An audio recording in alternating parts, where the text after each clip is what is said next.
사직동 도박이가 읽어주는 롯데 이야기. 안녕하십니까, 사직동 야구 해설 루피입니다. 이제 정말 연말로 다가가고 있는데요. 역시나 연말답게 또 다양한 인터뷰들의 시즌입니다. 그래서 올해 남은 시간 동안 아마 약간 롯데가 중계 형식이 계속 될 것 같은데요. 오늘은 그 뜻밖의 코치진 개편이 약간 되게 되었습니다. 3명의 코치가 떠나면서 이제 새로운 코치들을 3명을 이제 영입을 해야 되는 상황이 됐는데, 그 부분 잠깐 설명을 드릴 거고, 그 다음에 김준태, 이승원 선수 인터뷰가 준비되어 있습니다. 이제 내년 시즌 더 많은 것을 보여줄 선수들의 인터뷰가 있고, 그 다음에 은퇴를 하게 된 김동환 선수가 이제 코치로 돌아오게 됩니다. 그래서 코치로 돌아올 김동환 선수의 인터뷰까지 함께 소개를 해드리려고 합니다. 자, 먼저 코치진 개편은 사실 뜻밖의 코치진 개편이에요. 이게 준비가 있었던 게 아닌데, 우선 그 조홍천 불펜 코치가 SK 김원영 감독의 부름을 받으면서 이제 떠나게 되었고, 사실 김원영 SK 신인 감독하고 조홍천 코치 간의 그런 친분 관계나 그런 것들은 굉장히 널리 알려져 있어서 사실 어느 정도 예정된 수순인 것 같긴 했어요. 저 놀라진 않았거든요. 네, 그렇고 그 다음에 투수진의 메인 파트를 맡았던 노병호 투수 코치가 히어로즈로 키움으로 가게 됐고, 그 다음에 오태근 주루 및 외야 수비 코치도 이제 키움으로 이동을 하게 되었습니다. 그래서 총 3명의 코치, 조홍천, 노병호, 그리고 오태근 코치가 떠나게 되었는데요. 사실은 이 코치들을 바꿀 생각이 전혀 없었습니다. 기존 2군 코칭 스태프를 변동 없이 이제 2022년 시즌을 치르려고 했는데요. 그런데 떠나게 되면서 이제 3명의 자리를 메꿔야 되겠지요. 우선은 이 3명의 코치하고 하면서 결과가 좋았습니다. 그래서 단장이나 아니면 감독과의 그런 손발 맞추기 시간도 분명히 필요했고 해서 이제 좀 손발이 맞춰졌다 싶었고, 성과도 분명히 있었거든요. 그래서 좀 보이넷을 굉장히 많이 떨어뜨린 점이 가장 컸고요. 올 시즌 리그 최소 2위에 해당하는 기록을 만들었습니다. 9이닝당 3.15개로. 네, 그리고 이닝당 투구수도 16.8개로 리그 3, 4위권으로 이제 끌어올렸고, 주류에서도 오태근 코치의 그런 지도를 받아가지고 리그에서 두 번째로 높은 도루 성공률 74.4%, 90 도루 성공, 32 도루 실패 이렇게 기록을 했다고 하고요. 그리고 물론 세 번째로 많은 주루사 52개를 당했지만 좀 더 한 베이스 더 가는 그런 베이스 런닝을 펼쳤다고 볼 수도 있을 것 같습니다. 하지만 또 견제사는 최소인 3번에 불과했다고 하고, 그래서 다양한 성과들이 있었는데, 이렇게 주요 코치들이 이탈을 하게 되면서 누가 메꿀지 이런 것을 고민하게 됐는데, 성민규 단장은 외부에서 수혈해서 오실 수 있는 분과 내부 승격이 가능한 코치분들을 비교 평가하고 있고, 다양한 선택지들을 고려하고 있다고 말했습니다. 하지만은 대부분의 코칭 스태프 계약이 이제 끝난 시점이고요. 그 다음에 사실 예상을 못했던 그 유출이기 때문에 그 자리를 메꿀 새로운 사람을 데리고 온다는 게 쉬운 일은 아닙니다. 그래서 새로운 사람보다는 이제 내부에서 승격을 하는 것을 유력하게 생각을 하고 있고요. 그리고 제가 까기 싫지만 가장 합리적인 방향이라서 2군에서 문규현, 나경민, 김주현 코치 같이 이제 신인 코치들이 부임을 했지만 또 새롭게 2군에 레리 서튼 감독하고 또 얘기하는 시간을 많이 가졌고, 그래서 어떻게 좀 올려올 것인가, 그러니까 2군에 있는 코치들을 어떻게 끌어올릴 것인가는 성민규 단장은 서튼 감독이 코치진에게 무슨 내용을 어떻게 지도할 것인지를 물었고, 코치진들도 이를 준비하고 연구해야 했다. 자연스럽게 외국에서 코치 연수를 받는 것과 같은 효과를 냈다고 볼 수 있다고 설명을 했습니다. 그래서 사실 서튼 감독도 있고 퓨처스도 굉장히 그 과학적인 시스템을 많이 도입하면서 되게 선진화된 그런 코칭 방법들을 코치들도 많이 전수를 받게 된 것 같고요. 네, 그런 면에서 또 지금 거론되고 있는 코치가 일단 투수 쪽에는 현 2군 이용훈 투수 코치가 얘기가 조금 거론되고 있습니다. 왜냐면 일단 이용훈 코치가 코치 생활을 굉장히 길게 했습니다. 네, 은퇴를 하고 거의 바로 코치로 들어오면서 1군 불펜 코치나 다양한 코치 보직에서 쉼없이 이제 활약을 했고요. 또 이용훈 코치는 굉장히 학구파로 많이 알려져 있습니다. 그래서 선진 야구 흐름과 데이터 분석에 많은 관심을 보이고 실제로 그것을 적용을 많이 하는 모습도 많이 봤습니다. 그래서 이용훈 코치가 일단 승격이 되지 않을까, 이런 의견이 좀 유력한 것 같고요. 그리고 문규현, 나경민 등 코치도 이제 첫 시즌을 보냈지만 서튼 감독과 호흡하면서 여러 가지 지도 처리가 받아들이고 내부 평가도 괜찮은 편이라고 하고, 저는 개인적으로 사실 문규현 코치에 대해서 굉장히 좀 기대감이 있는 편인 게, 굉장히 코치로서 활약할 수 있는 그런 자질을 갖추고 있는 사람이라고 저는 생각을 많이 하고 있거든요. 왜 그러냐면 일단 문규현 선수가 선수 시절에 비록 굉장히 큰 활약을 보인 건 아니지만 자기가 할 수 있는 역할을 굉장히 잘 수행을 했고, 자기가 가지고 있는 그런 재능이나 툴이 있잖아요. 사실 그런 재능이나 툴이 큰 스타일은 아니었지만 그런 자기가 가지고 있는 조건 속에서도 자기가 할 수 있는 역할을 잘 찾아 잘 수행해냈기 때문에 오히려 이런 선수들이 코치가 됐을 때 더 잘할 수 있다고 생각을 하거든요. 왜 그러냐면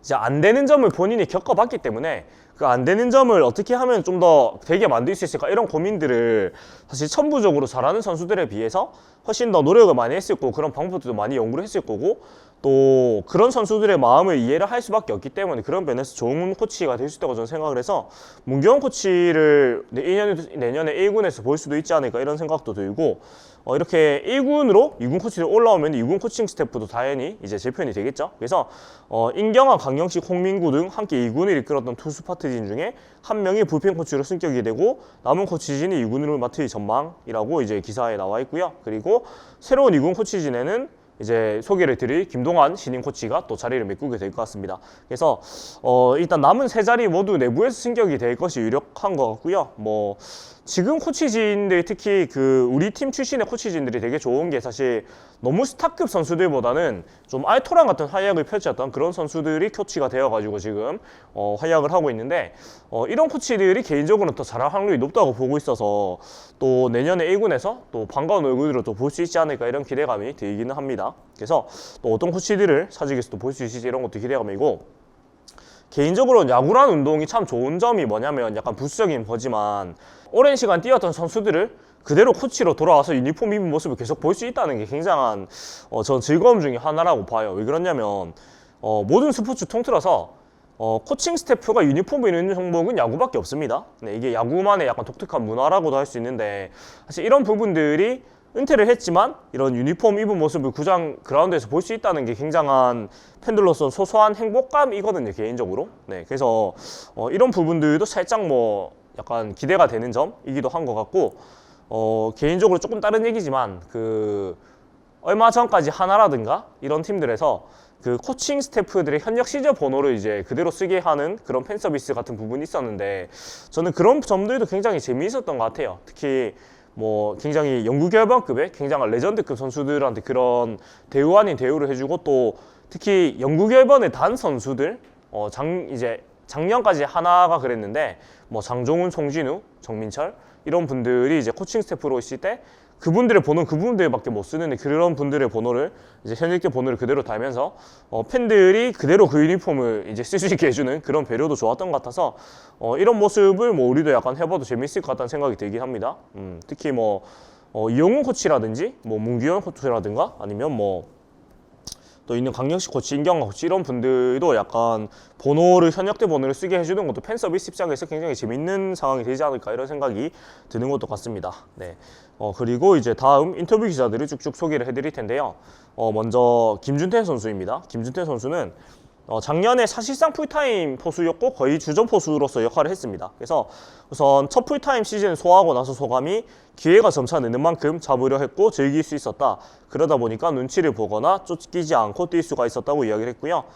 김준태 선수는 포수로서 125경기, 선발 84경기, 그리고 총 793이닝을 뛰었고 정보근 선수와 함께 마운드가 안정될 수 있도록 도왔고요. 그 결과 보이넷은 최저 2등 그리고 폭투가 62개까지 줄었습니다. 김준태 선수는 시즌 전에 스프링 캠프 때부터 행크 콩거 코치님 사실 채영 코치라고 한 게 맞죠? 왜 그러냐면 채영 코치 본인이 나를 채영 코치로 불러달라고 했기 때문에 전 채영 코치라고 부릅니다. 네, 채영 코치님과 어떤 투구든 빠르게 대처할 수 있는 포구 자세를 훈련해 왔다면서 시즌을 치르며 출전 비중이 늘고 그러면서 더욱 안정될 수 있었다고 말했습니다. 그리고 허문회 감독 또한 김준태가 잘 성장하고 있었다고 말을 했고요.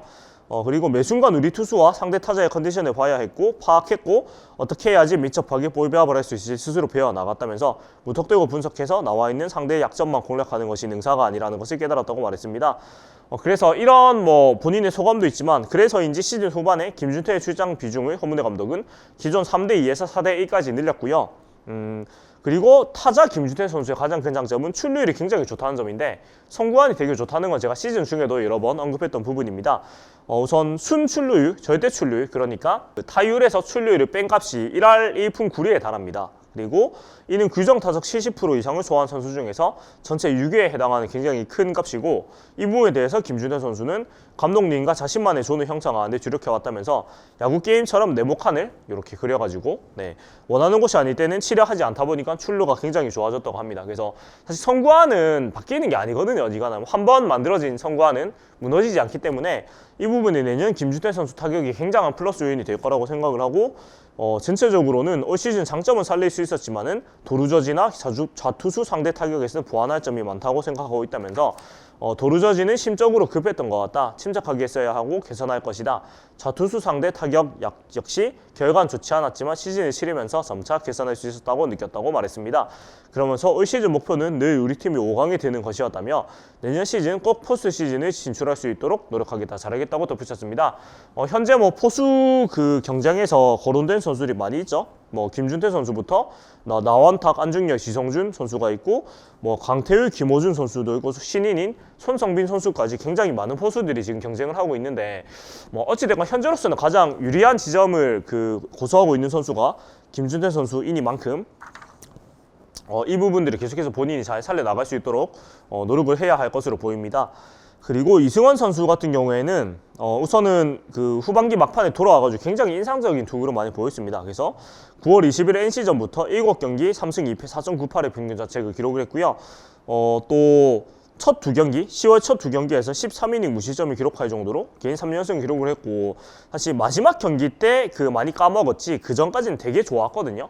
마지막 두 경기인가를 제가 기억하기로 많이 까먹었고 그 앞에 4경기 정도 굉장히 좋은 모습을 보였던 걸로 제가 기억하고 있습니다. 그래서 우선 이승원 선수는 올 시즌 마치고 떡볶이를 먹으면서 자축을 했다고 하고 여러 가지 상황을 많이 겪어서 좀 더 많이 배울 수 있었던 시간이었다고 긍정적으로 바라봤습니다. 작년 5월 21일에 생애 첫 선발을 했는데 그때 2이닝 7실점 하면서 굉장히 안 좋았습니다. 네. 그리고 다시 이제 올해까지 올라오질 못했었는데 지난해에는 솔직히 준비가 안 되어 있는 상황에서 일단 기회가 와가지고 던졌는데 그러다 보니까 결과가 안 좋았다. 올해는 지난해 경기를 계기로 준비하는 과정에서 구속을 높였고 자신감도 붙이면서 1군에서 잘할 수 있게 된 것 같다고 말을 했다고 합니다. 그리고 한 시즌을 돌이켜보면서 자신의 보완점을 하나하나 짚어나갔는데 그는 선발로 등판해보니까 이닝당 투구수 관리라던가 체력 관리 등에서 보완점이 많이 필요하다고 느꼈다면서 아직까지 이닝 소화력에서 요령이 생기지 않았는데 매 이닝 전력으로 해야 된다는 사실을 몸으로 깨달았다고 말했습니다. 그리고 가장 보완해야 될 점으로는 제구력을 꼽았는데요.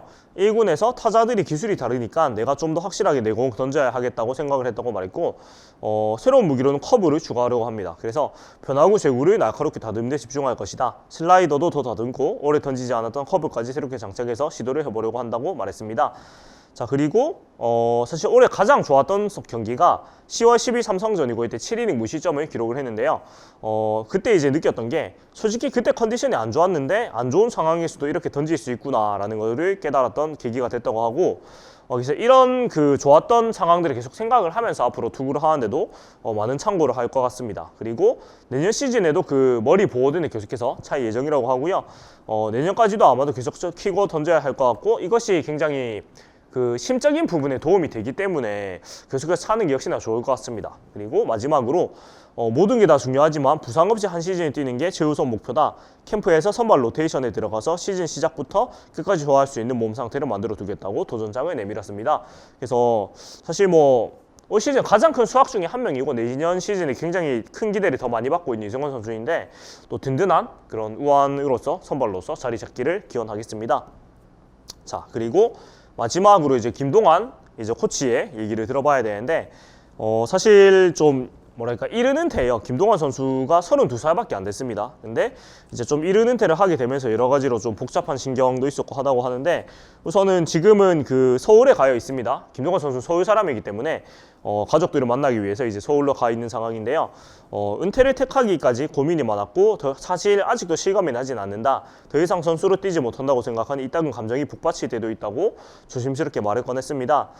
김동환 선수가 2012년에 두산에서 데뷔를 했고 2016년에 김성배 선수와 이제 맞트레이드가 되면서 그러니까 우리 팀에 있던 김성배 선수가 가고 김동환 선수가 오면서 다시 둥지를 옮겼고 그 뒤에도 이제 대수비 대주자 그리고 대타로서도 굉장히 소금 같은 활약을 많이 펼쳤습니다.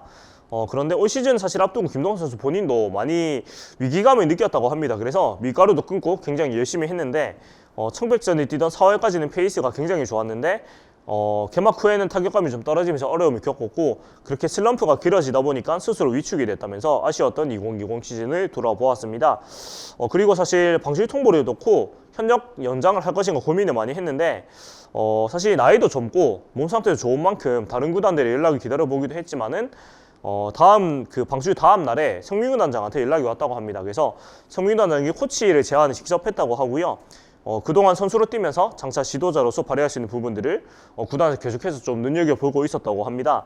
사실 또 김동완 선수 입장에서도 코로나19 등 많은 상황으로 인해 가지고 그 방sun 선수를 예년보다 많이 영입하는 게 좀 어려운 상황이라서 코치직을 수락하게 됐다고 하고 다만 아직 정확한 보직은 정해지지 않았다고 합니다.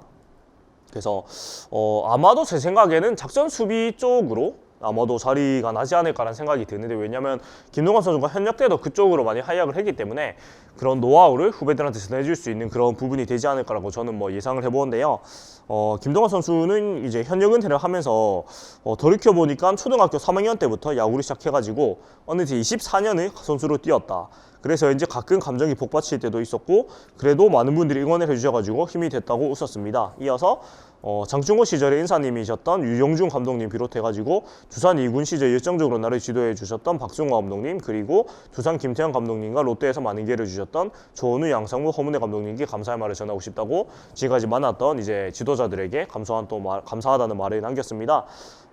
지금은 이제 코치 준비를 연념이었습니다. 그래서 KBO가 새내기 지도자들을 위해서 마련한 코치 아카데미를 온라인으로 수강을 하고 있고, 또 서점을 직접 코치 관련 서적을 읽으면서 굉장히 공부를 열심히 하고 있다고 합니다. 네.